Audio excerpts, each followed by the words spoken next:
નમસ્કાર મિત્રો, કોઈ સંયુક્ત કુટુંબની મિલકત આવેલી હોય, આવી મિલકતનો એચયુએફ તરીકેનો દરજ્જો હોય તો શું આ જે એચયુએફના દરજ્જાવાળી મિલકત હોય તેના મુખ્ય કર્તા એટલે કે કુટુંબના મોભી દ્વારા આવી મિલકતનું પોતે એકલાએ જો વેચાણ કરી દીધેલું હોય તો આવું વેચાણ કાયદા મુજબ માન્ય છે કે નહીં? તાજેતરમાં સુપ્રીમ કોર્ટ દ્વારા આ અંગે ખૂબ જ ઐતિહાસિક ચુકાદો આપેલ છે અને આ ચુકાદો શું છે તો કર્ણાટકમાં એક એચયુએફ ની ખેતીની મિલકત આવેલી હતી એટલે કે ખેતીની જમીન આવેલી હતી। આ ખેતીની જમીન તેના મુખ્ય મોભી એટલે કુટુંબના મુખ્ય મોભી દ્વારા વેચાણ કરવામાં આવેલું, કારણ કે કુટુંબના જે મુખ્ય મોભી હતા તેને પોતાની દીકરીના લગ્ન પ્રસંગે જે દેવું કરેલું એટલે કે ઉછીના પૈસા લીધેલા તે ચૂકવવા માટે આ ખેતીની જમીનનું વેચાણ કરેલું, જેથી કુટુંબના અન્ય સભ્યો નારાજ થયેલા અને તેઓએ આ અંગે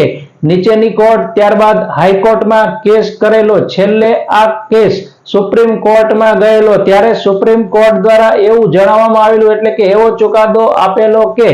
આ જે વેચાણ કરવામાં આવેલું છે તે કાયદેસર છે, કુટુંબની જરૂરિયાત મુજબનું છે, એટલે કે કુટુંબના જે મોભી હતા તે મોભીને પોતાની દીકરીના લગ્ન પ્રસંગે જે દેવું કરેલું એટલે કે પૈસા હાથ ઉછીના લીધેલા તે ચૂકવવા માટે આ જમીનનું વેચાણ કરે છે, પોતાના સ્વાર્થ માટે અથવા તો પોતાના બીજા કોઈ હેતુ માટે આ વેચાણ કરેલ નથી। જેથી કુટુંબના વડા દ્વારા મોભી દ્વારા સંયુક્ત માલિકીની ખેતીની જમીન હોય જે એચયુએફ નો દરજ્જો ધરાવતી હોય તેવી ખેતીની જમીનનું જો વેચાણ કરવામાં આવે તો તેને કાયદેસર માનવામાં આવશે અને કાયદેસર ગણવામાં આવશે એવું સુપ્રીમ કોર્ટે તાજેતરમાં એક ચુકાદામાં જણાવેલું છે। આભાર, નમસ્કાર।